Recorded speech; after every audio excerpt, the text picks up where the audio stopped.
Mətbəximdən hamıya salamlar. Ən dadlı şəkərburanı birlikdə hazırlayaq. Çəkilmiş təmiz fındıq ləpəsinə şəkər tozu və hil əlavə edib qarışdıraq. Una duz qataq.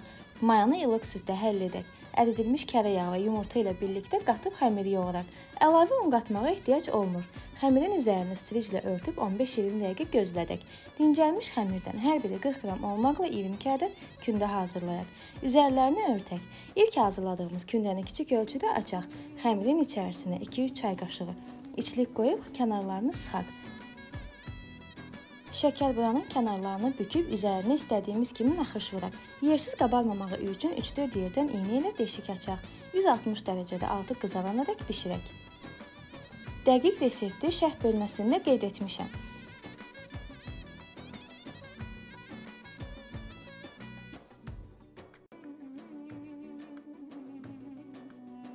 Günlərlə bayatlamayan şəkərbura resepti axtarırsınızsa, bu resept tam sizlikdir.